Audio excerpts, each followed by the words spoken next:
Um bom dia a todos. É um prazer e uma alegria estar com vocês neste ambiente tão lindo. Realmente é um privilégio. A gente olhar ali do lado já inspira. E eu gostaria de dividir com vocês um trabalho científico.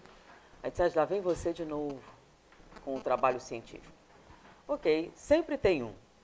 As pessoas perguntam qual é o tema da palestra. Eu nunca fiz um tema numa palestra. Na verdade, a gente recebe um trabalho, a gente acha que ele ilustra uma tese espírita importante e a gente compartilha. Porque essa é a ideia, né? A gente vai vir aqui, vocês já devem estudar Kardec, é uma obrigação da instituição, e a gente vai trazer uma contribuição nova. E essa eu acho que vale a pena compartilhar. Aliás, eu acho essencial compartilhar essas descobertas. Porém, a minha área, apesar de a gente falar muito de ciência, a minha área é mais filosofia. Filosofia da ciência, que é o que a gente ensina sempre. E a filosofia, ao contrário de como as pessoas imaginam, não é como era o nome da mãe de Sócrates, onde ele nasceu, isso é história. Filosofia é uma maneira de pensar. E ensinar filosofia requer participação. Não existe filosofia sem participação, sem questionamento e basicamente sem o autoquestionamento. Tá? E uma das propostas espíritas é o autoconhecimento, lembra? Que fazer para alcançar a felicidade e resistir ao mal? Um sábio da antiguidade evoluiu disse, conhece-te a ti mesmo. Então, essa é uma proposta espírita. Tanto quando você abre o livro dos Espíritos, está lá, filosofia espiritualista. Então, é um questionamento sistemático. Então, para você estudar filosofia, para você conhecer filosofia, você precisa se colocar. E uma das bases das teses filosóficas é uma situação chamada dilema. O que é um dilema? Dilema é uma situação hipotética em que você é colocado e que você tem que responder a um questionamento. Com que objetivo? Conhecer-se. Possivelmente você nunca vai estar naquela situação. Aí, normalmente, quando a gente coloca a pessoa na situação dessa, mas não pode fazer outra coisa? Não, aí seria trilema. Chama dilema, que são duas opções. E por quê? Você só tem essas duas opções. Aí você vai escolher. E você terá que responder por que você escolheu essa opção. E com isso você começa a se ver em situações e pensar a respeito do motivo que te leva a pensar assim. Para você entender um pouquinho qual é a sua filosofia de vida. Porque é muito fácil a gente ler lição para outra pessoa. Aliás, é o que a gente mais faz, né? Isso é bom para fulano, olha só. Vamos mandar para ela. Manda para fulano, está precisando dessa palestra. A gente nunca.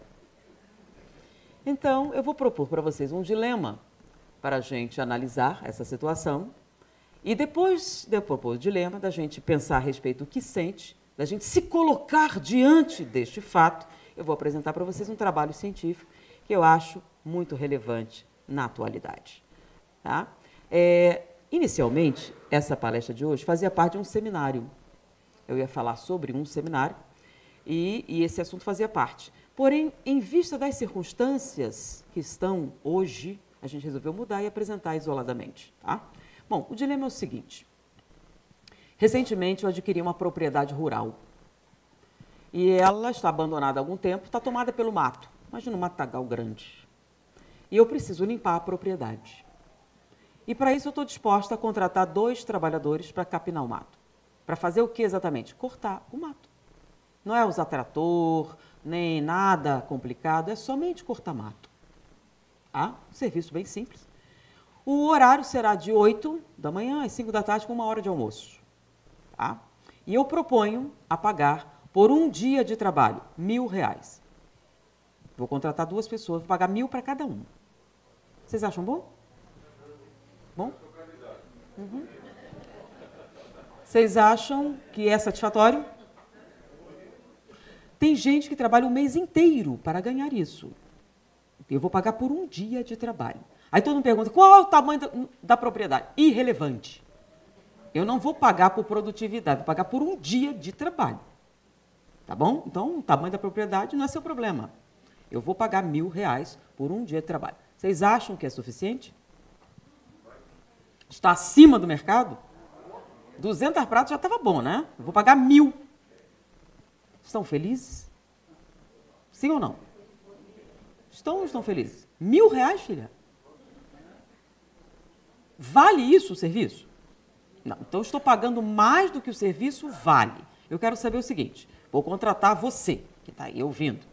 Você está feliz com isso? Sim ou não? Não se preocupe, eu sei que muita gente jamais ia estar em situação de capinar nada. Pois, gente, situação hipotética. Tá bom? Então, vocês aceitam o trabalho? Estão felizes? São satisfeitos com o negócio? Então, eu disse qual é o trabalho, disse o tempo e disse quanto está valendo. Ok, então, estão contratados. Então, vocês começam às 8 horas. 8 horas em ponto. O material, segurança, tudo direitinho, como se deve. E vocês começam o serviço. Meio-dia, vocês param para almoçar e eu vou dar uma olhada. E eu notei que vocês dois não vão dar conta do serviço. Então, eu resolvi chamar mais 2 pessoas para ajudar. Então, quando você volta, tem mais 2 pessoas trabalhando. Tá? Aí o serviço rende mais, é verdade. 4 horas da tarde, eu resolvo dar uma olhadinha para ver como é que está. E notei que não vão dar conta e eu preciso do serviço hoje feito. Como eu vi que vocês 4 não vão conseguir, chamei mais 2 pessoas para ajudar. Às 5 horas em ponto eu chego e, lembre-se, eu não falei isso, mas vou pagar em dinheiro, não é vale transporte, nem cheque, dinheiro em mãos, tá? Sem desconto, sem nada. 5 horas eu chego para lhe pagar. E conforme combinado, eu lhe dou R$1.000. Dou R$1.000 também aos 2 que chegaram depois e dou R$1.000 também para os que chegaram no final. Estão satisfeitos? Não? Não estão satisfeitos? Por que não? Por que não estão satisfeitos? Não dividi, eu te paguei R$1.000. Isso. Exatamente. Trabalharam. Mas, vem cá.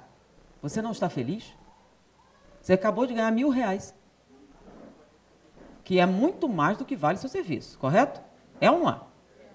Vocês estavam totalmente felizes no momento da negociação. Vem cá, eu diminuí o salário de vocês? Eu paguei o que eu combinei?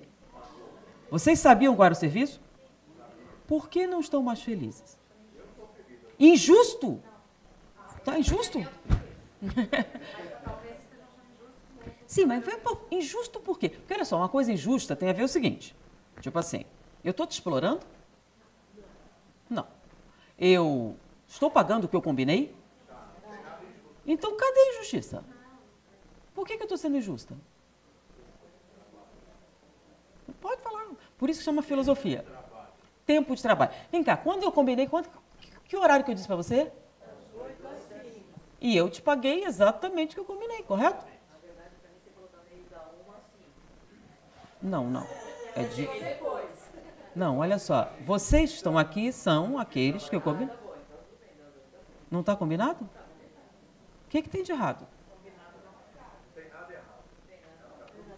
Por que vocês estão infelizes, então? Mas olha só, você está ganhando mais do que vale. É um presente.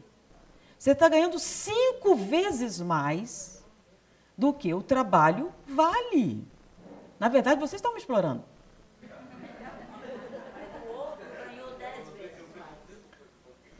Agora eu vou falar, infelizmente, né, alguma coisa devida. O que é que vocês têm a ver com isso? O dinheiro não é meu? É meu ou não é meu? E eu posso dar para quem eu quiser? Se eu tivesse tirado de você para dar para outra pessoa, aí sim. Se eu tivesse cobrado mais do que tínhamos combinado, se eu tivesse te enganado, foi o que aconteceu? Então, o que é que você tem a ver com o que eu vou dar para outra pessoa? Meu negócio com ele é outro. Não foi o que eu combinei com você. E eu tenho direito de pagar o que eu quiser? Então, mas isso aí que vocês estão falando, não se preocupem, é normal. Né? É perfeitamente normal. Mas vem cá, para vocês ficarem felizes de novo, vocês acham que eu tinha dar para vocês R$6.000 para capinar o terreno? Não, né? Vocês não esperam isso. É claro, é óbvio que vocês têm noção de que não vale R$6.000 capinar a porcaria de um terreno. né? Não vale nem 1.000, mas tudo bem. 6.000 vocês não esperam ganhar. Não. Ok, isso é muito importante. Então, para vocês ficarem felizes de novo, o que vocês querem é que eu abaixe o salário dos outros.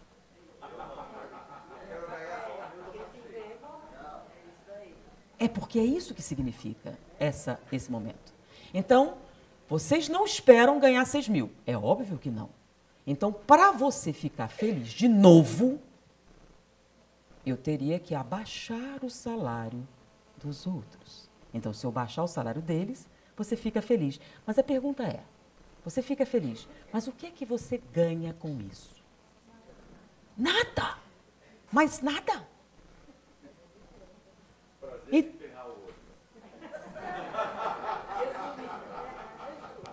Resumindo isso tem um nome. Qual o nome deste sentimento? Inveja. Vem cá, mas foi uma pegadinha que você fez? É óbvio. Não teria filosofia sem pegadinha. Por isso chama dilema. A ideia é confrontar nós mesmos. Mas isso é injusto. Ele trabalhou menos. Não. Injusto é quando uma coisa errada acontece. E nada de errado aconteceu. Você não espera ganhar mais, mas você quer que ele ganhe menos. Para você ser feliz, ele precisa ganhar menos do que você. Por quê? Por que isso é necessário para a sua felicidade? Esse é um problema. Bom, já que o dilema foi apresentado, eu vou agora apresentar o motivo dele. Takahashi é um neurocientista japonês e ele ganhou um prêmio significativo porque ele estava estudando comportamentos humanos e ele queria mapear o cérebro a nível comportamental. Está na moda, está todo mundo tentando fazer isso, e ele estava pesquisando especificamente um sentimento humano chamado inveja. E ele descobriu que é um problema estudar inveja porque ninguém sente. Ninguém sente inveja. Todo mundo já sofreu a inveja, mas sentir não. De maneira que, como ninguém admite sentir, como é que ele vai mapear? Aí o que foi que ele fez? Ele criou situações. Por exemplo, combinar com uma pessoa um serviço, né? Aí outra pessoa que já estava programada, já estava combinado, chega assim, não, aceito não, eu quero mais coisas. Aí você dava mais, mas não dava para esse. E aí, no momento disso, escaneava o cérebro para ver o que estava acontecendo lá. Ele fez em diversas maneiras, por exemplo, dar um sorvete para um, o outro não ganha, fazer isso para um, o outro não tem, pela mesma coisa. Não, estou te dando tudo isso ele fez e mapeou o cérebro e descobriu onde a inveja é processada. E por incrível que possa parecer, a inveja é processada no mesmo local que processa a dor física. Então, o lugar onde você sente a dor física é também o lugar que você sente a inveja. E qual é o efeito da inveja? O efeito da inveja é diminuição do prazer. Porque quando você está com dor, você não sente muito prazer, né? Imagina, está com dor de dente. Tudo fica diferente. Então, quando você sente inveja, o primeiro sintoma é dor, tá? Associado imediatamente com a diminuição da alegria, do prazer e da felicidade. É mais ou menos assim. Você comprou um carro novo, lindo. Sabe aquele cheiro de carro novo, que é um negócio espetacular, né? E você está naquele carro novo e o mais incrível, ter um carro novo já é uma coisa legal, mas imagine que você comprou por uma pechincha, sabe? Um bom negócio, bonito, bom e barato. Ou seja, situação perfeita, estado de felicidade. E você chega dirigindo seu carro novo, naquele estado de êxtase, para o carro, vira para o lado e toda a sua alegria morre. Instantaneamente. Por quê? Seu vizinho comprou um melhor.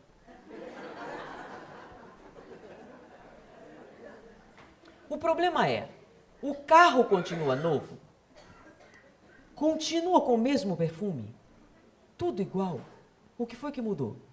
Sua felicidade. Mais ou menos como o nosso dilema, né? Você estava achando maravilhoso. Nossa, me dei bem. Continuou se dando bem. Mas já não estava mais feliz com isso. Porque aparentemente alguém se deu melhor.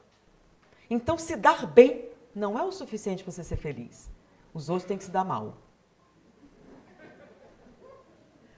E o nome disso é inveja. Não tem outro nome. Só que tem um problema. O problema é que em português, espanhol e inglês, a inveja só tem um nome. Inveja.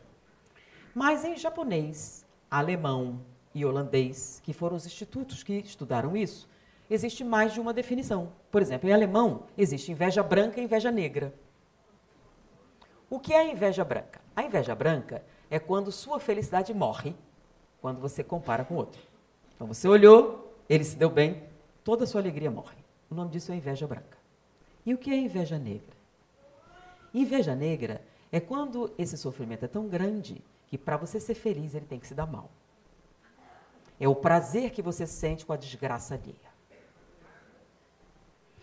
Eu sei que a inveja é difícil de definir, né? Porque o egoísmo é fácil de definir, né? O egoísmo é primeiro eu, depois os meus, aos outros nada. Simples. Apesar de ainda haver confusão em algumas circunstâncias, muita pessoa não entende bem o egoísmo e como ele se manifesta, tá? A pessoa egoísta ama? Ama. Ama profundamente? Sim, ela ama profundamente. Mas quem que ela ama mais? Ela. Então vamos entender a situação. Eu chego para ela assim, eu te amo. Você é o amor da minha vida, estou loucamente apaixonado por você. Eu preciso de você na minha vida. Você está entendendo? Ele está sendo absolutamente sincero. Eu vou casar com ela por dinheiro, querida. Então você não me ama. Amo você. Mas você é pobre, Flor. Não dá. É muito ruim ser pobre. Então, você é o amor da minha vida. Eu vou casar com ela só por dinheiro. Você entende? Entender não entende, mas aceita, né? Acontece, tem gente que aceita. Tudo bem. Ela aceita e fica sendo a outra. Um tempo. Mas um dia ele chega com a notícia maravilhosa. Minha mulher morreu. Eu sou um viúvo rico. E você, como é o amor da minha vida, né, vai comigo usufruir desse bem-estar. E para comemorar nossa felicidade, eu comprei 2 passagens do Titanic, que é o navio mais perfeito já feito, de primeira classe. E a gente vai fazer um cruzeiro no Titanic, querida. E ser feliz. Aí ela entra, lembra do filme? Aquele salão maravilhoso, aquela cabine. E ela com o amor da vida dela, cheio de dinheiro. Olha que maravilha. Valeu a pena, não valeu? O problema é que vocês sabem o que aconteceu com o Titanic, não sabe? No meio do caminho ele bateu no iceberg. E havia um problema, não tinha bote suficiente para todo mundo. Vocês sabiam disso, né? Pois é. E no caso ele achou um lugar no bote. Aí ele chegou para ela, querida, é o seguinte, só tem um lugar no bote. Se eu pudesse empurrar alguém, eu empurrava para você. Mas como não dá, só tem um lugar?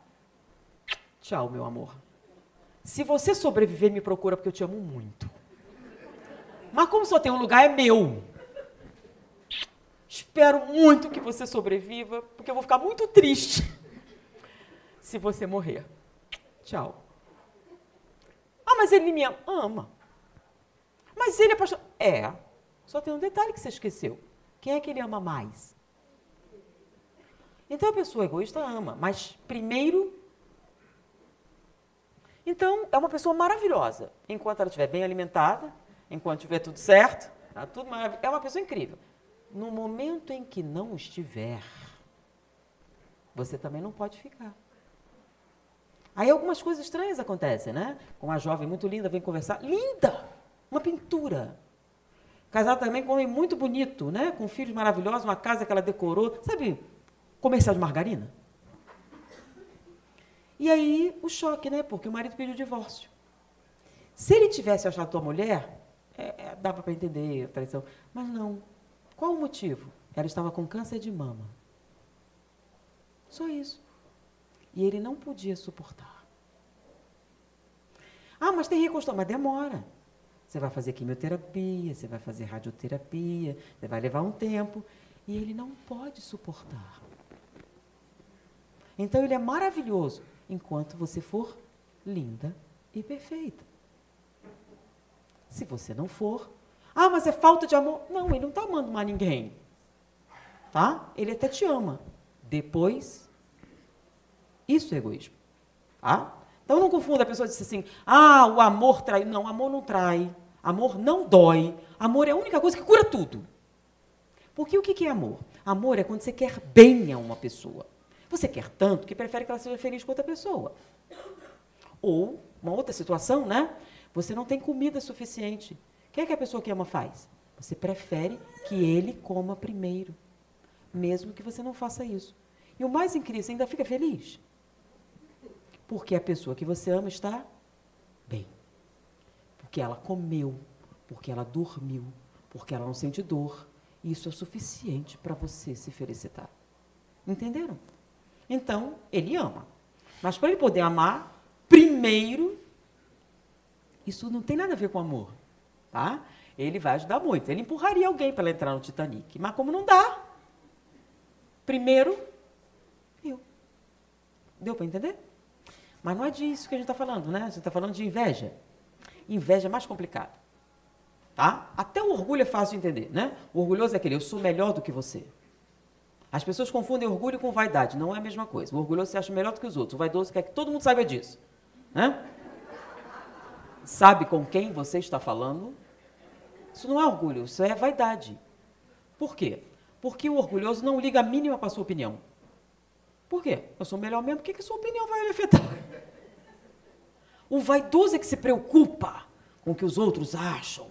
Então ele quer o título, a coisa. O vaidoso, se você não sai da minha frente, se você não é maluca, você está obsidiada.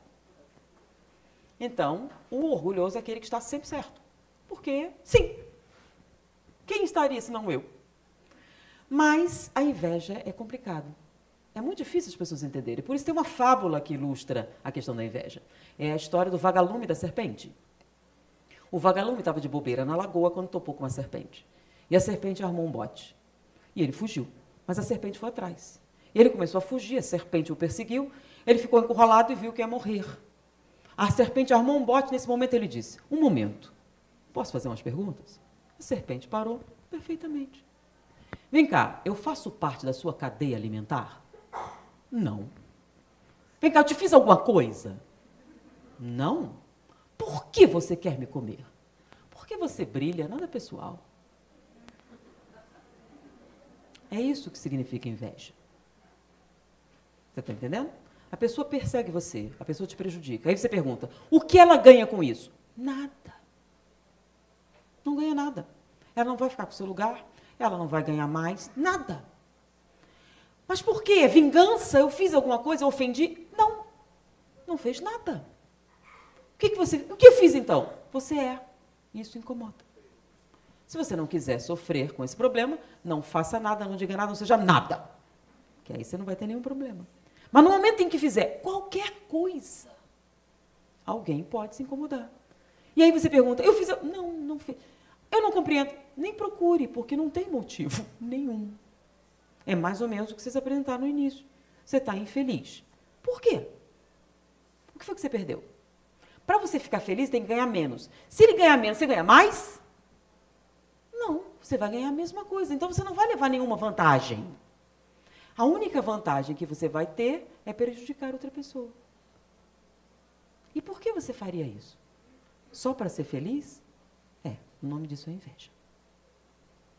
Quando você diminui a qualidade de outra pessoa, quando você diminui a alegria ou a felicidade de outra pessoa, para você se sentir melhor. E sem ganhar nada em troca. Não tem outro nome, o nome é inveja. E Takahashi descobriu que a gente sente e muito a inveja. Ok? Então, ele mapeou.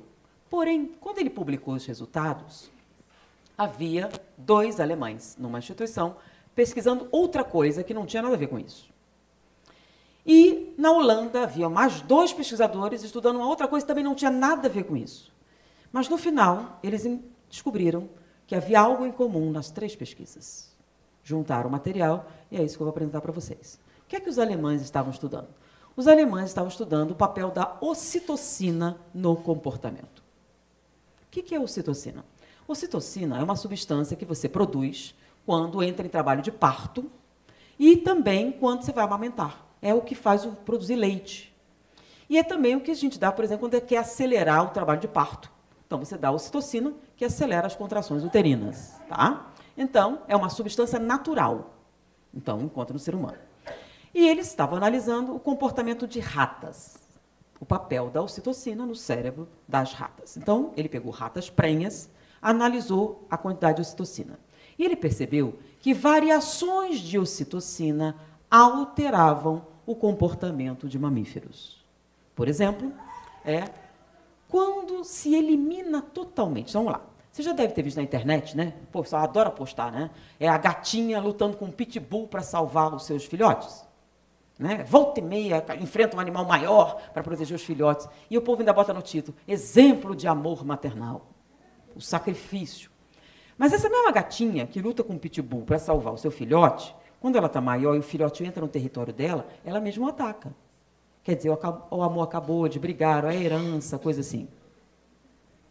O que é? O amor cresce, diminui? Você nota isso. E o que eles perceberam? Quando a presença da ocitocina causa apego aos filhotes. O que eles fizeram? Eliminaram a ocitocina. Deram um neutralizante e neutralizaram a ocitocina na rata prenha. O que foi que aconteceu? Ela comeu os filhotes. Então, toda vez que eles eliminavam a ocitocina no mamífero, ele canibalizava os filhotes. Bom, e se a gente aumenta? O que acontece?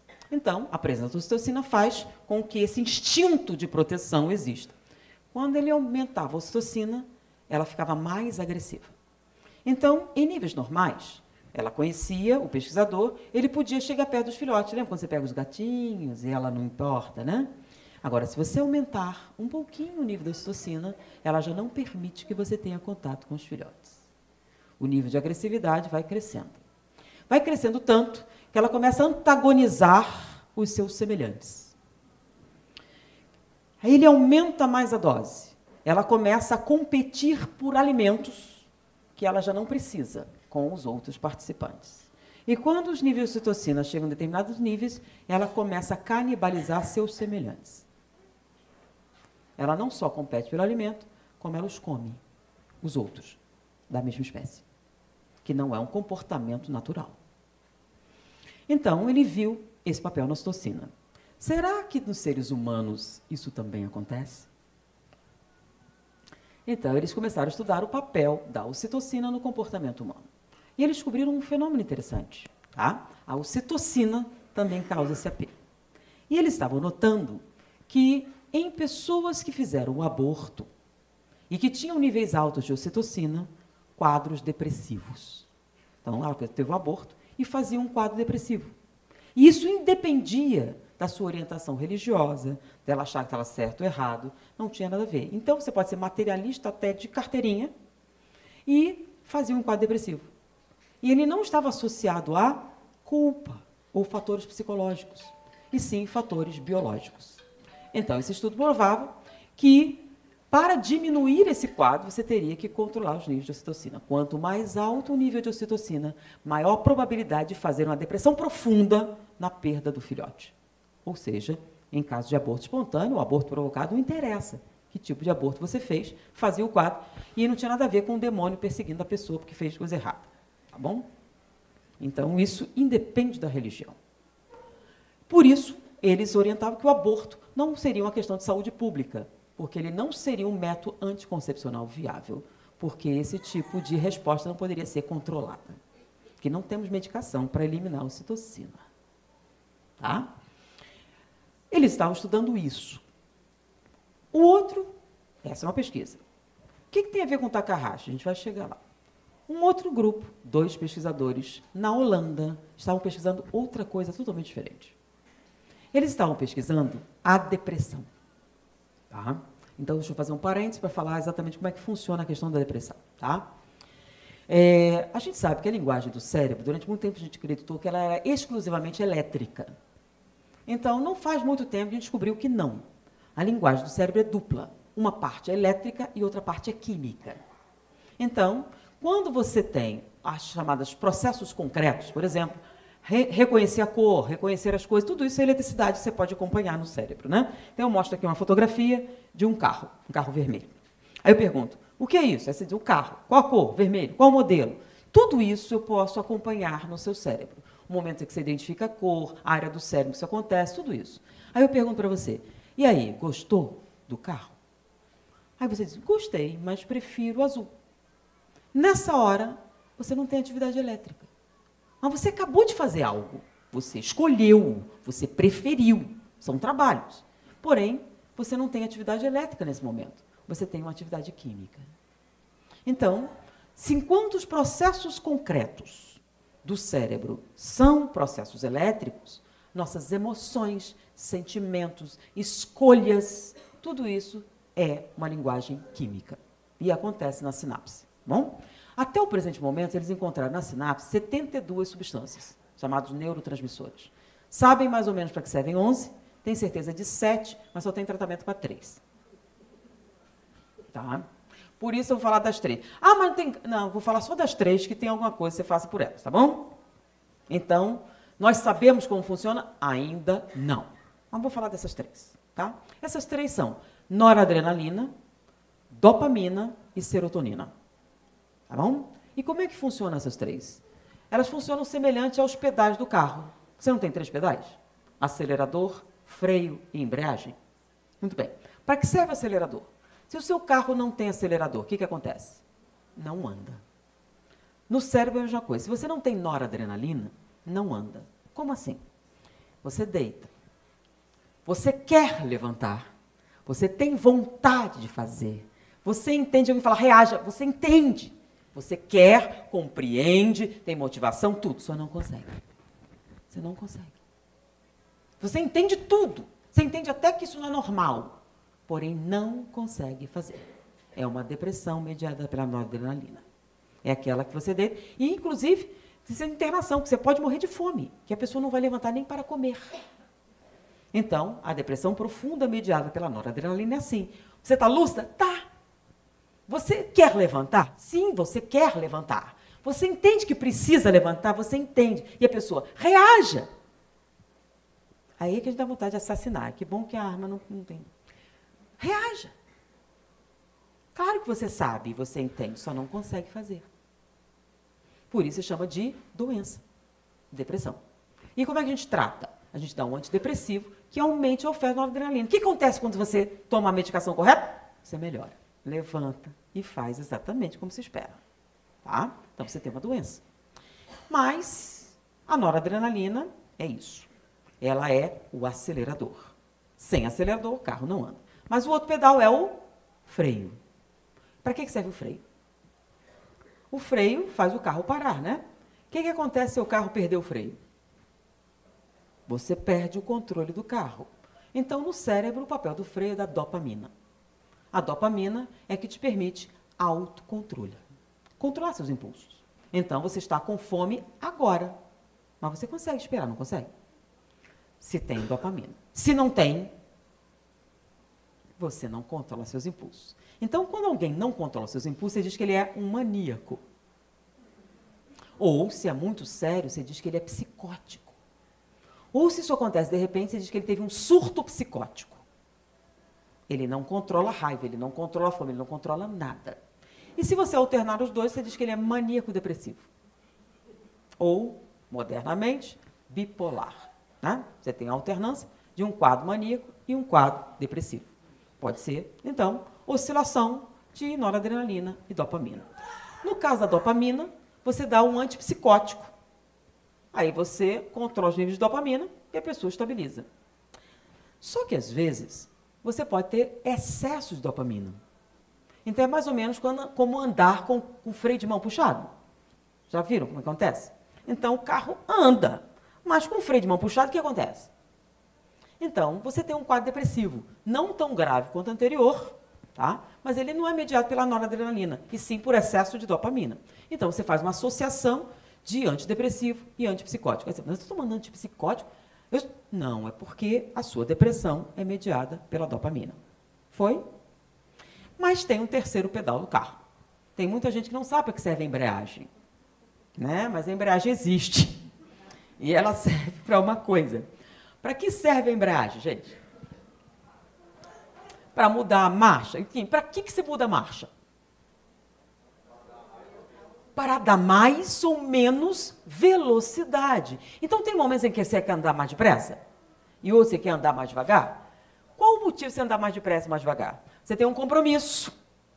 E para você chegar mais depressa, você acelera. Você não tem compromisso nenhum, quer ver a paisagem, quer ver devagar. Então, você pode. Então, a embreagem te permite fazer essa mudança. Se seu carro não tiver embreagem, ele anda de primeira. Mas você não pode acelerar. O papel da embreagem no cérebro é da serotonina. Então, se você tem problema de serotonina, você pode andar, você pode fazer, escolher o que quiser, mas não faz. Por quê? Porque deveria. Então, você come fígado cru. Por que você está comendo fígado cru? Por que você não faz alguma coisa? Porque deveria. Você até faz higiene, se isso te incomodar. Por que você não corta o cabelo? Para quê? Qual o motivo? Então, a depressão mediada pela serotonina é assim, você pode fazer o que quiser, mas não faz, porque não tem vontade. Você não tem vontade de fazer nada, porque você não sente prazer com nada. Você não sente alegria, você não sente felicidade. E o que te motiva as coisas, muitas vezes, não é, por exemplo, a fome. Você faz aquela comida, né? Aí você bota o feijãozinho separado, o arroz, aí bota umas florzinhas, uns negócios, tudo bonitinho, né? Coloridinho. Vem cá, por que você não bate no liquidificador? E bebe.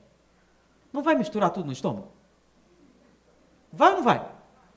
Então, para que fazer esse negócio? Come a salada primeiro, faz isso, daquilo. Por quê? É um prazer estético. É um prazer gustativo. É por prazer. Porque não é a fome que te motiva só a comer desse jeito. Então, por que se arrumar? Por que fazer? Se você não sente prazer com nada, a pergunta é, por que deveria? E, infelizmente, antigamente, isso não é chamado de depressão, é chamado de melancolia. E hoje, eles chegaram à conclusão que, às vezes, é mais perigoso. A depressão serotonina, porque você não percebe. Então, você vai visitar uma jovem que teve um bebê, né? Aí você chega, que lindo seu bebê, ele está bem cuidadinho, cheiroso, né? Nossa, que coisa, que casamento lindo, um maridão, um filhote, que beleza. Aí, um mês depois, soube que ela se matou. Mas por que eu fui visitar? Ela estava ótima. Por quê? Depressão. Mas como? O bebê estava limpo. Vocês estão confundindo a serotonina. O bebê está limpo. Qualquer pessoa de caráter, se vê um bebê chorando, atende, né? Mesmo que não seja seu. É uma questão de quê? De caráter. Então, se você tem, você vai cuidar. Qual era o problema? Ela não sentia nada. Como é que eu posso não amar meu bebê? Como é que eu posso não sentir nada? Eu tinha que estar feliz. É para eu estar feliz. Mas se você não sente nada, aí pensa, eu sou uma pessoa má. Como eu posso não amar meu bebê? Na verdade, a sensação é assim, se você levar, é um alívio. Que é um peso. Como pode? É o meu bebê. E aí, o sofrimento é demais. Mas não parece, né? Porque ela sorri, faz tudo que deveria, mas não tem motivo. E muitas vezes a gente não nota. Porque o outro é meio óbvio, né? No instante você vê que a pessoa está doente. Mas nesse caso você não percebe. Você olha, ela parece normal, mas não está. Por quê? Porque um grande motivador da nossa existência é a felicidade. É o bem-estar mental. E se você não sente, por que deveria continuar vivo? Então, essas são 3 situações. E aí você trata a serotonina, o que acontece, a pessoa melhora. Né? Então é a misericórdia divina, a fluoxetina, o famoso Prozac. Olha que bênção. Toda vez que você pensar no Prozac, agradece a Deus. Misericórdia divina.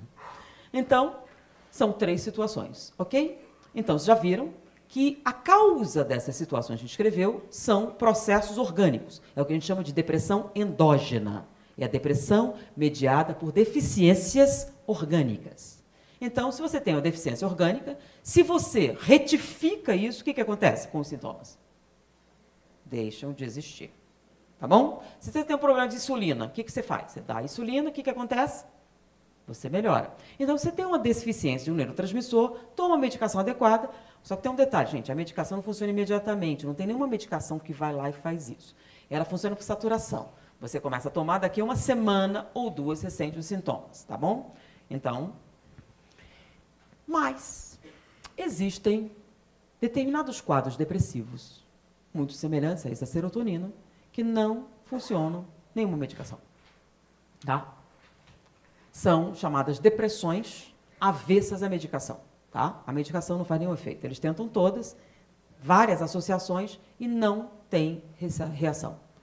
E, infelizmente, esse quadro depressivo é responsável por 80% do suicídio. E por que eu vou antecipar esse estudo agora? Porque há muito tempo, eu sempre falava, quando eu fazia a briga pessoal, qual a principal causa-morte na humanidade hoje? Aí a pessoa pensava coisa da velhice. Não. O que mais mata na humanidade, nesse momento, e há 5 anos atrás também, é acidente de automóvel. Então, as pessoas morrem mais de acidente de automóvel do que de velhice, do que de doença. Então, a coisa mais mortal para o ser humano é um automóvel. Porém, em virtude dessa estatística, várias campanhas foram feitas de esclarecimento e a mortalidade do trânsito tem diminuído. De 1950 para cá, caiu 37%. Então, houve uma melhoria significativa. Em segundo lugar, eu dizia que era a doença. E o pessoal pensava em câncer, né? Câncer, tuberculose. Não. AIDS. Não. A doença mais mortal que tinha era diabetes. Então, a principal causa de morte em virtude de doença era a diabetes. A pessoa tromboembolismo, embolia, infarto, tudo isso por causa do quê? Da diabetes. Se você controlasse a diabetes, não morria disso. Bom? Então, a doença mais mortal da humanidade era a diabetes. Não é mais. Em virtude disso, a Organização Mundial de Saúde começou a incentivar vários países a fazerem campanhas de esclarecimento contra a diabetes. Então, informação, campanha, fazer exame, a pessoa entender, controlar a glicemia, tudo isso. E as pessoas são mais preocupadas com a qualidade do que comem, tudo isso. O que fez? Caiu a mortalidade pela diabetes. Caiu bastante. Caiu tanto que a diabetes não está mais em segundo lugar. Saiu. E aí vinha violência, guerra, etc. Só que, infelizmente, essa estatística foi retificada, né? Foi publicada agora, mas ela começou em 2017, e, em primeiro lugar, continua sendo de trânsito, mas está em franca decadência. Em segundo lugar, é o suicídio. Eles diziam, todos os índices diminuíram, só um sempre subiu. O suicídio vem aumentando progressivamente. Nunca, em nenhum momento, ele diminuiu. Só aumenta. Só que ele aumentou tanto que eles diziam, na época, que se continuasse, em 2050 seria a primeira causa. Não precisa esperar. Nós estamos em 2018 e já está em segundo. Mas o problema não é o suicídio estar aqui, é quem está se suicidando. Crianças e jovens. Hoje você tem 16 anos, seu namorado disse não, você se mata. É comum, né? As coleguinhas se juntaram na internet, a gente se mata. O bullying, ele se mata. Então, está em franca ascensão. E, atualmente, a segunda causa morte dos seres humanos é o suicídio. Então, qual a coisa mais perigosa para o ser humano? Depois de um automóvel, é ele mesmo. Sendo que, dentre as causas de suicídio, esse grupo, na Holanda, estava estudando que 80% dos suicídios associados a quadros depressivos são em virtude da depressão avessa à medicação. Mas espera aí, o que é que isso tem a ver os três? Bom, quando eles estavam estudando, né, a atividade cerebral das pessoas com este quadro depressivo, que é responsável por um número significativo de suicídios, eles observaram uma anomalia. Tá? Então, eles tinham níveis de ocitocina elevados. Será que a ocitocina causa depressão? De repente, eles descobriram um problema. Se a gente achar um jeito de controlar a ocitocina, acaba com esse problema. Então, eles têm uma depressão diferente e têm sintomas semelhantes ao da serotonina, etc. Só que não é isso, é outra coisa. Então, eles foram procurar o que é que se tem, o que é que se sabe a respeito da ocitocina. Tá? Então, o pessoal da Holanda estava fazendo isso e fez essa descoberta. Bom, quem estava falando da ocitocina? Era o pessoal da Alemanha, lembra? O negócio das ratas e tudo mais. Então, bora associar essas descobertas? Vem cá. Você está estudando o papel da ocitocina. E eu descobri que nessa doença a ocitocina está aumentada. Vamos juntar os dois? Para ver? Então, eles descobriram que o aumento da ocitocina, tá, propiciava este quadro depressivo. muito parecido ao mediado pela serotonina, mas um pouco diferente. Né? No caso da serotonina, você perdia a vontade de viver, né? Porque você não sentia mais prazer nem nada. Neste outro quadro, você não tinha alegria, não sentia felicidade, mas não estava ligado diretamente à motivação, e sim, você não conseguia ficar feliz com o que tinha. Nunca. Não importa a sua conquista, você não ficava feliz. Era diferente. Na serotonina havia um desânimo associado, um fator bem orgânico. E já nesse outro, não. Era uma coisa basicamente parecendo psicológica. Porém, não havia motivo. Que motivo? Não aconteceu nada com você. Está tudo bem na sua vida. Não havia um fator disparador para você dizer que era psicológico, era mãe, o pai, sei lá. Não. E onde entra Takahashi? Takahashi descobriu que quando você sente inveja, lembra da área da dor? Então, você tem a dor física, a inveja processada junto à dor física, mas ele notou um fenômeno. Toda vez que essa dor física atingia um determinado nível, que a inveja branca se transformava em inveja negra, você tinha um aumento dos níveis de ocitocina. De tal maneira que ele percebeu que se ele medisse os níveis de ocitocina, ele encontraria atividade naquela área. Ou seja, sentir inveja aumenta os níveis de ocitocina. Então, se você permite a inveja acontecer, a inveja branca, né? Os níveis começam a elevar. E é justamente, lembram que a ocitocina causa agressividade nos ratos? À medida que você permite que esse sofrimento se estabeleça e aumente os níveis de ocitocina, ele se transforma em agressão, em inveja negra. O prazer com o sofrimento ali. E aí surge um fenômeno diferente. Assim. Meu filho passou no vestibular. Também nessa faculdade porcaria. Automático. A pessoa diz assim, estou indo para Paris. Não tenho onde cair morta. E vai para Paris.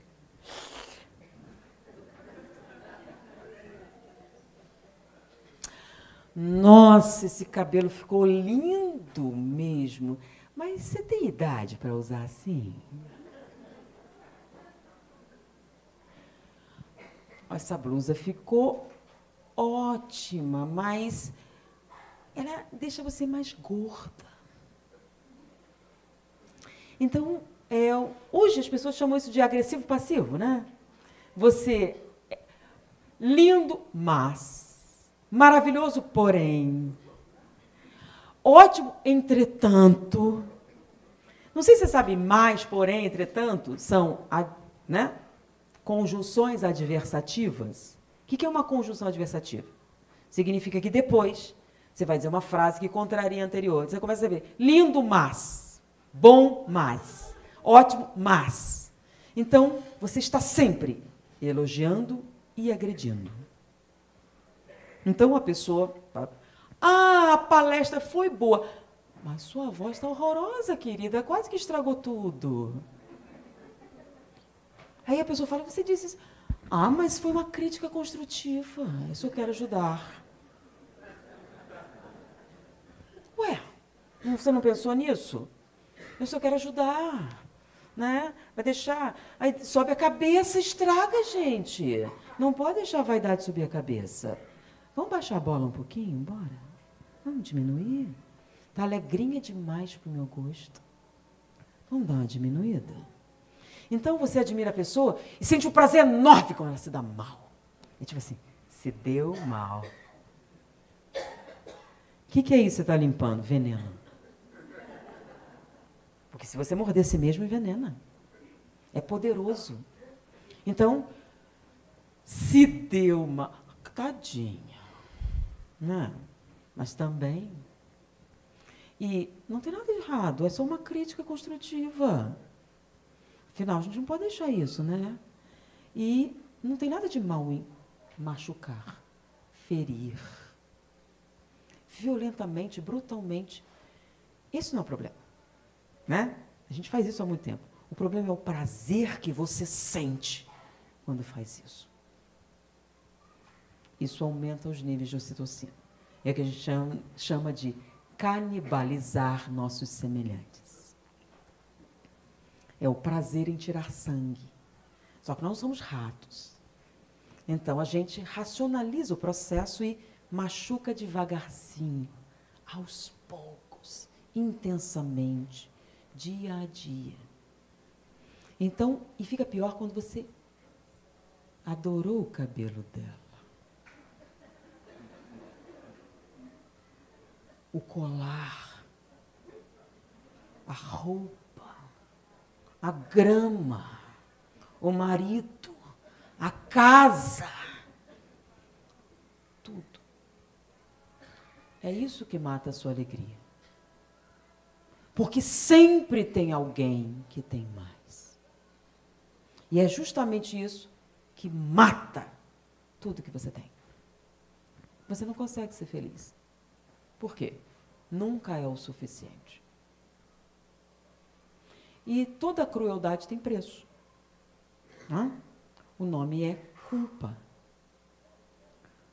Porque você começa a fazer um quadro. Eu não mereço ser feliz. Na verdade, você nem é, né? Porque quando você vê a do outro, automaticamente a sua morre. Só que os níveis elevados de ocitocina aumentam a gravidade disso. Você, para ser feliz, precisa ver a desgraça alheia. Senão não consegue. E, eventualmente, tem muita gente que tem sucesso. Isso acaba com a sua alegria. Mas por que isso é um problema hoje? Porque hoje, tudo que você tem, você posta no Facebook, não é não? Você está no restaurante, tá a foto. E aí, o que você faz? Exacerba. Então, a culpa é minha? Não.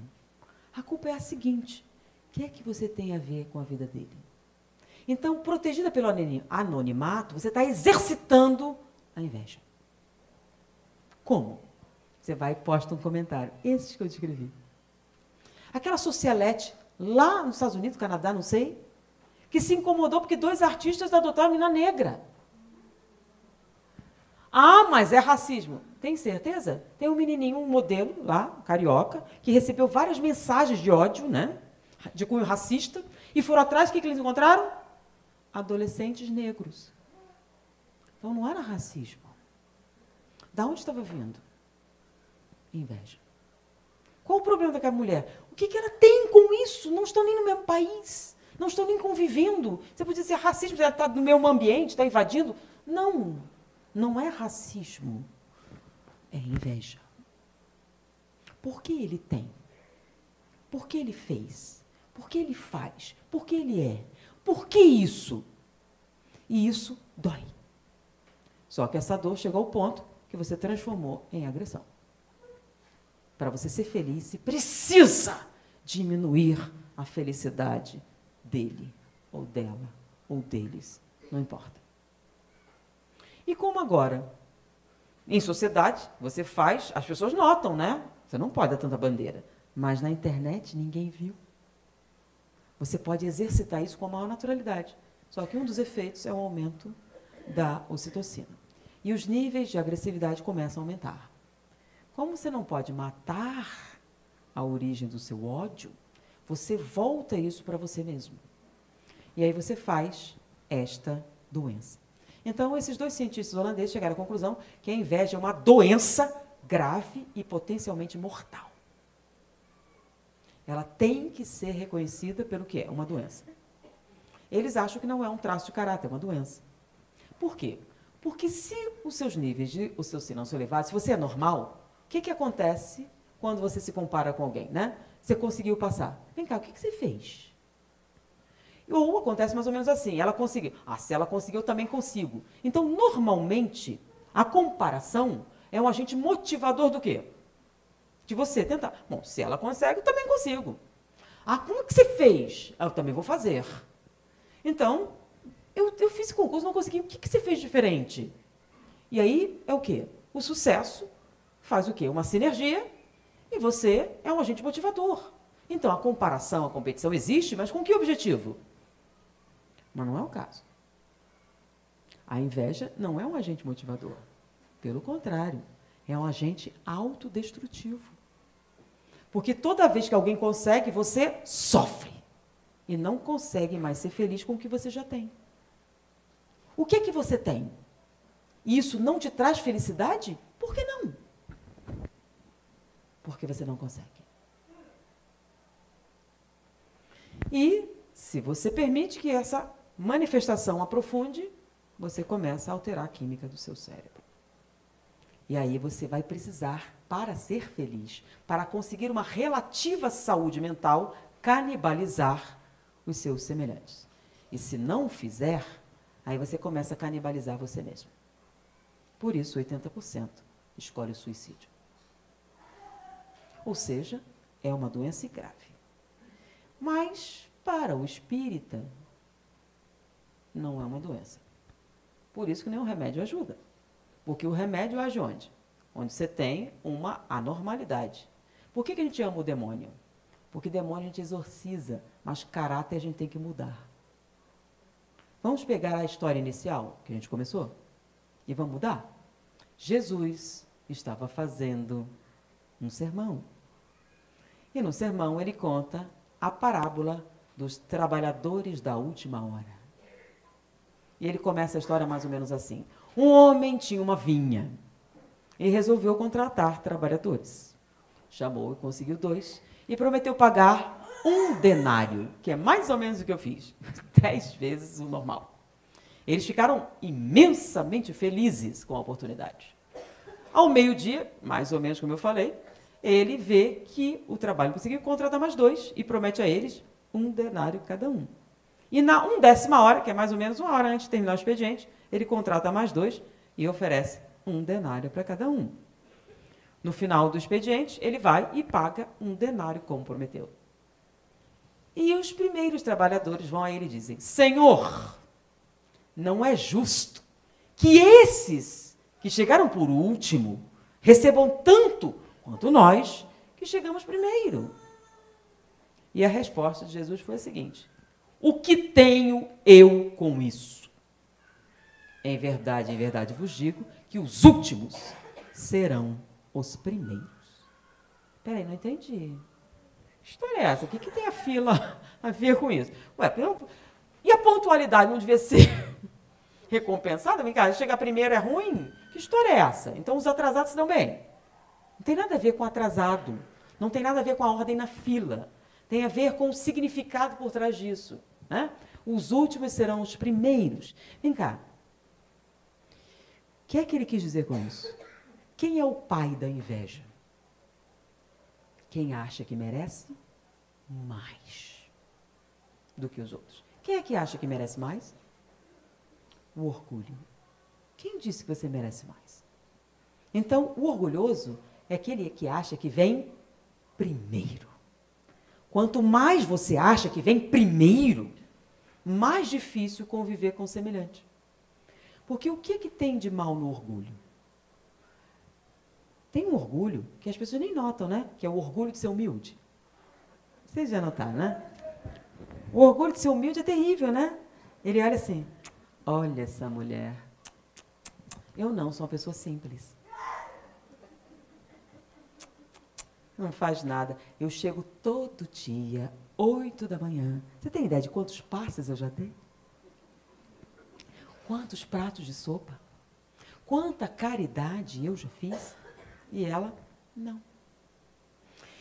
E realmente ela chega primeiro, sai por último, trabalha muitíssimo. Quando é que é um problema? Quando você discorda.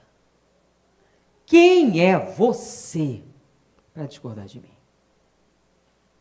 Quantos pratos de sopa você já deu? Quanto passe? Sabe por que eu posso julgar? Porque eu sou ótima e você não. E o que acontece se discordar? Obsidiada, olha só, você vê, perturbada. Só pode ser, veja bem, vai discordar de quem? De mim, que sou uma pessoa boa, caridosa, humilde. Pode uma coisa dessa? É um absurdo. A pessoa orgulhosa, você vai argumentar como? O que você pode dizer que ela já não saiba? O que você pode falar que ela já não seja?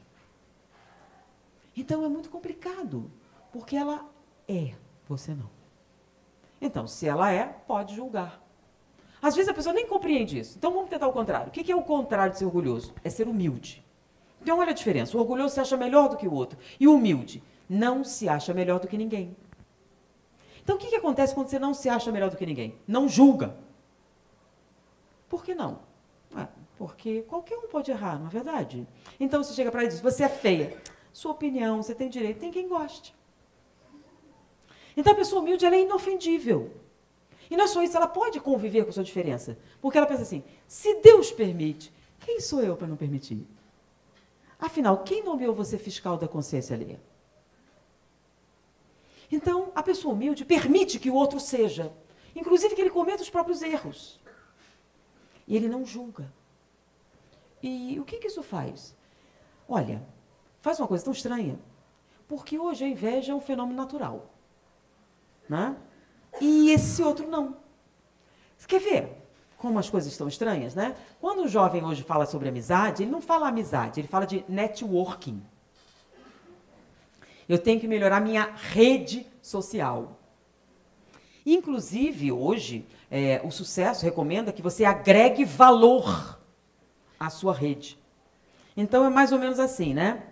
Vale a pena ser amiga dela? Vem cá, tem casa de praia? Não. Você tem algum parente juiz do Supremo? Vale a pena eu investir em fazer amizade com... Sim ou não? Como é que você sabe isso? Agrega valor? Não. Então não desperdice seu tempo. Porque seu sucesso é definido pelos seus... quanto valor tem na sua rede? Então funciona mais ou menos assim, né? Ela me convida para sair, eu convido ela para sair. Ela me convida para jantar, eu convido ela para jantar. Ela me dá um presente, eu calculo quanto ela gastou, compro um presente equivalente. Porque não seja otário em gastar mais, né? Porque, na verdade, não é amizade, é venda casada. Porque se a sua amizade depende de quanto você pode me dar de retorno, como é o nome disso? Comércio. Não é amizade. Porque a amizade é uma expressão de amor. Não entendi o negócio do amigo. Porque existe uma qualidade que as pessoas não estão reconhecendo mais, que é ser amável. As pessoas estão confundindo ser amável com ser gentil ou prestativo. O que é uma pessoa prestativa? É aquela disposta a ajudar, né? Seu pacote caiu, ela vai e ajuda. O nome disso é gentileza. Ou a pessoa prestativa. Eu estou precisando de uma ajuda, ela se oferece para ajudar. Então, a pessoa prestativa, a pessoa gentil. A pessoa amável não é isso. O que é ser amável? É uma coisa estranha, esquisita. O que a pessoa amável faz? Às vezes nada. Né? Então, é aquela pessoa assim, você está numa festa chique e tem aquela pessoa ali, aí a pessoa vai dizer, vem cá, você convidou ela? Porque sim.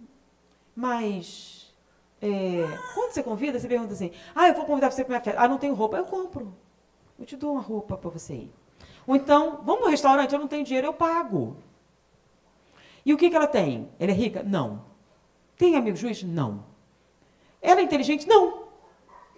Ela tem algum valor? Não. Nenhum valor. Não tem aparente juiz, nem rico, nem nada. Por que você convidou ela? Não sei. E não só convidou, você fez questão de dar uma roupa, ou pagar a passagem e tal. Por quê? Sabe que eu não sei? Às vezes, você só vai perceber quando ela não está lá. Sabe o que é? É que quando ela está, as coisas ficam melhores. Quando ela está junto, é mais gostoso. É mais legal. É mais bacana. Ela tem que estar lá. Por que será? É porque quando você está feliz, ela também está. Vou para Paris. Que bom, amiga! Manda uma foto para mim. Eu tinha o maior desejo para Paris. Manda foto. E ela fica alegre. E você diz assim, olha, nossa, que legal. Eu tinha vontade de cortar assim, mas não orna comigo, mas ficou tão bem você. Ela realmente fica alegre. Esquisito, né? Como é que pode? Ela fica feliz quando você se dá bem. Mesmo. E a alegria, ela aumenta quando você divide. Tanto que a gente quer contar, não quer? Você quer contar uma coisa boa. E aí você conta e ela expressa o bem-estar. Isso aumenta seu prazer. E o pior é que quando você diz uma coisa ruim, ela fica triste. Mesmo. Você chega para ela assim, não deu certo. Que pena. Tenta de novo, você consegue, você é tão inteligente, tão esperta. E é engraçado que você acredita. Sabe por quê? Ela é tão sincera. E ela nunca te deu motivo de pensar diferente. E olha que nem inteligente ela é. Será que é isso? É burrice? Ela não nota? Não, ela é. E como ela não tenta aparecer, não tenta tomar seu lugar, nem nada, às vezes ela não aparece. E você só nota a falta quando perde. Que você não pode nem dizer que é favor sexual, porque não é. Ela só te faz feliz. E você não está acostumado. Você não está acostumado com uma pessoa amável. A pessoa amável é aquela que faz bem. Que aumenta a alegria quando ela chega. E você não pode nem precisar. O que foi que ela fez exatamente? Nada. Ela se fica feliz quando você está feliz. E ela fica triste quando você está triste. E quando ela faz isso, ela aumenta a sua felicidade e diminui seu sofrimento. Porque quando você divide, fica menor. É mais fácil de carregar. Essa é a pessoa amável. E a pessoa amável, vamos explicar, ela não sente inveja. Nunca. Por quê? Porque ela é verdadeiramente humilde. Não se acha melhor do que ninguém. Então, por que deveria sentir isso? Se você ganhou, é porque você merece. Se você não teve, é porque você precisa de ajuda. E é isso que ela dá, sempre, para todo mundo. Por isso ela é uma figura tão estranha, exótica, esquisita. E às vezes, quando alguém questiona você, por que você está trazendo essa criatura? E você não sabe. O que ela faz? Nada. Ela cozinha? Nada. Nada. Qual é a única coisa que ela tem? Ela te faz feliz. E aí tem um poema de Elizabeth Barrett Browning, que acho que ilustra isso bem, né? Ela escreveu para o marido dela. Então, ela diz assim, eu te amo profundamente, loucamente. Não pelo que você pode fazer por mim. Não pelos presentes que você pode me dar e que realmente já me deu. Eu te amo profundamente pelo que você me faz sentir.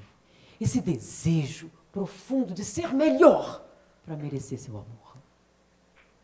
É isso que a pessoa amável faz. Ela te faz melhor. Ela te faz feliz. E sem te dar, aparentemente, absolutamente nada. Só sua presença. Mas está difícil, né? Muito difícil. Por quê? Porque é tão natural sentir inveja, né? Que a coisa mais importante na sua rede de amigos é agregar valor de mercado. Porque senão você não vai ter sucesso. E a gente está contabilizando sucesso agora com o que tem. Mas o que adianta ter se você não consegue ser feliz com isso? E por que você não consegue ser feliz? Porque sempre tem alguém que tem mais. E isso mata qualquer coisa que você possa ter. Ou seja, é exatamente o oposto do que você pretendia. E, infelizmente, está ficando sério. Tão sério que a infelicidade está aumentando. Todos os índices sociais estão melhorando. A violência diminuiu, o racismo diminuiu, o conforto aumentou, a fome caiu, tudo está melhor na humanidade, gente. Não se enganem. Todos os índices. Mas a infelicidade está aumentando, principalmente entre crianças e jovens. Hoje o bullying é normal. Né? Num colégio em Laranjeiras, meninas atacaram outra. Por quê? Porque ela é muito bonitinha. Basta ter para você não só poder juntar os inimigos e exercitar a inveja negra com naturalidade. Tanto que a gente acha o bullying algo perfeitamente normal. Não é normal. E tem um efeito colateral. O efeito colateral é a morte da felicidade, a morte da alegria. Então, você tem um quadro depressivo grave e a medicação não adianta. Gente, não se engane, tá? Vou explicar um negócio muito importante, para ficar claro, né? A medicação antidepressiva ou antipsicótica, tá? Se você tem um quadro, ela funciona, tá? Nenhuma dessa medicação deixa você maluca ou aumenta. O que acontece se você não tem nada e tomar antidepressivo? Se você não tem nada e tomar, dá soninho. E se for antipsicótico, você dorme e baba um pouquinho. E se junta tudo, você apaga por 16 horas, tá? Normalmente são depressores do sistema nervoso, você apaga. Só isso.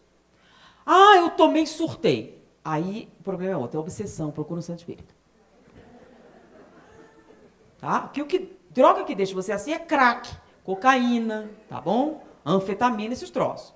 Então, esses remédios não provocam esse efeito. Então, se você teve esse efeito paradoxal, você tomou um calmante e ficou enlouquecida, procura um centro espírita rapidamente, que é a obsessão.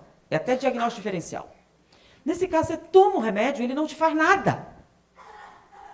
Não melhora da depressão, também não te aumenta coisa nenhuma, então não é encosto. Segundo os cientistas, é inveja. E o que a gente faz? Você só muda em 2 circunstâncias. Quando aprende ou quando cansa de sofrer. Qual que você escolhe? É a única escolha possível. E você não pode culpar ninguém. Que é um processo. E o que a gente faz? Você tem a sugestão de Filomeno de Miranda. É uma sugestão notável. Ele diz o seguinte: se você não tem nada de bom a dizer, não diga nada. Ok, não tem problema. Aí a pessoa chega: estou indo para Paris.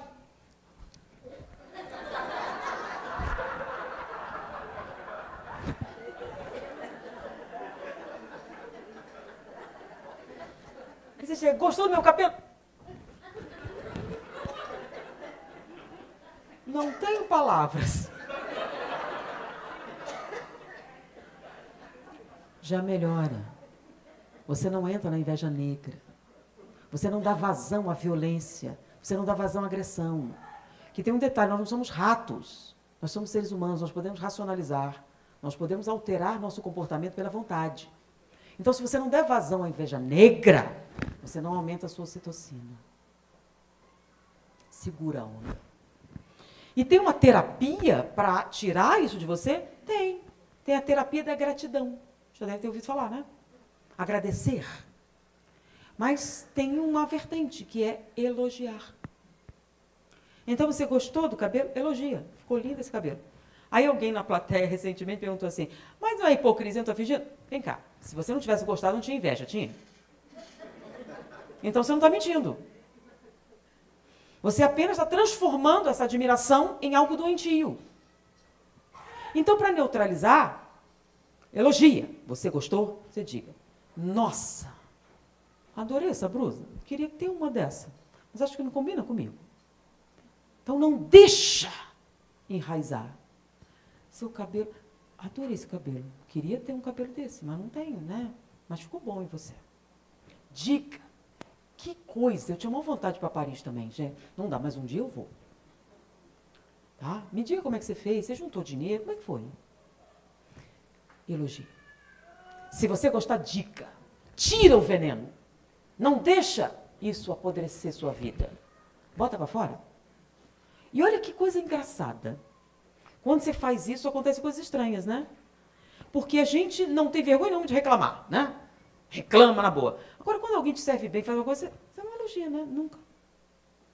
E ainda diz assim, dá vergonha. Olha que estranho. Então, quando eu comecei a ler sobre a terapia da gratidão e sobre essa questão de elogiar, não deixar envenenar sua alma, eu estava num hotel e tinha tomado café. E não sei se você já viu no hotel, que eles têm aquele ovo mexido, sempre assim, esponjoso, bonitinho. Em casa fica sempre borrachudo e duro. E você bota a leite, bota isso, não fica. E aqueles ovos perfeitos, eu resolvi. Senhora, quem fez os ovos? Eu queria falar com a pessoa. Algum problema, senhora? Não, nenhum problema. Eu queria falar com a pessoa que fez. Mas está incomodado com alguma coisa? Não. Tem alguma coisa errada? Não, não tem nada errado. Não aconteceu nenhum problema. Eu queria conversar com a pessoa que fez, né? Será que era possível? Daqui a pouco vem uma moça, né? Enxugando. Algum problema? Não. Tem alguma coisa errada? Não, não.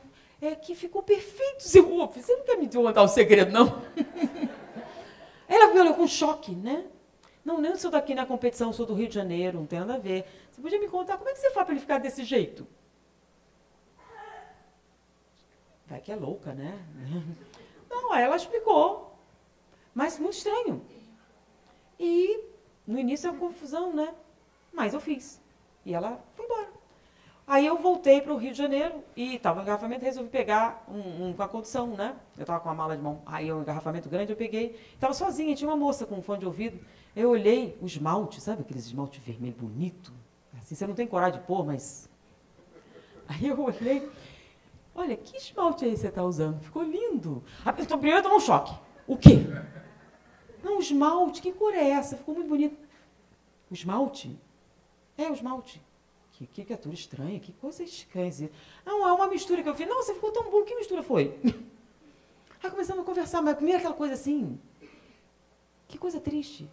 Não é normal que você elogie. Ainda mais uma pessoa estranha. Né? É anormal você dizer, ficou lindo o seu cabelo. Você parar na fila, tá? E eu normalmente vejo, nossa, que linda a sua blusa, de onde é? Você quer tirar minha blusa? Não. Ficou bonita, eu gostei. Não, isso é anormal. É esquisito, é estranho. Agora, reclamar é perfeitamente natural. A pessoa concorda, você absolutamente tem mais é que reclamar mesmo. Vai atrás dos seus direitos, vai mesmo. Agora, quando alguém te atende bem, não dá vergonha. Olha o que significa. Você tem vergonha de fazer o bem. Você tem vergonha de elogiar. Você tem vergonha de agradecer. Que tipo de vida é essa? Que o normal é ser cruel. Que o esperado é ser brutal. Que o que você espera não conta para não ter olho gordo. Em que você não pode dividir sua alegria, porque se fizer, perde. Como pode? E aí a gente pergunta, por que a infelicidade está aumentando? Por que o suicídio é uma solução? Porque é uma vida difícil demais, de solidão. Mesmo cercado de uma rede, de um networking de excelente qualidade, de excelente produtividade, agregando um valor incrível, como qualquer coach que se presta pode dizer. E mesmo assim, com tanto sucesso, você não fica feliz, nem satisfeito, porque não tem nenhum miserável amável para dividir. Porque você sabe que a única resposta que você tem é o quê? Tá lindo, mas maravilhoso, porém incrível, entretanto. E você tem que aprender a lidar com isso. O que adianta tanto sucesso se você não fica feliz com ele? Quando Jesus disse, os últimos serão os primeiros, não tem nada a ver com o lugar da fila. Tem a ver com que o mais importante é o que você é de verdade. Então, fique feliz com o que você tem. E quando você encontrar alguém que tem mais, você quer também? Pergunta, como você conseguiu? E pense, se ele conseguiu, você consegue também? Transforma a inveja em admiração. Não tem nada errado em admirar. Não é vergonhoso elogiar. Não tem nada de errado em agradecer. A melhor terapia para superar esse quadro depressivo grave, responsável por 80% dos casos de suicídio associados à depressão, é agradecer. Obrigado, Senhor, pelo muito que eu recebi, sem merecer. Foi um prazer estar com vocês. Muita paz.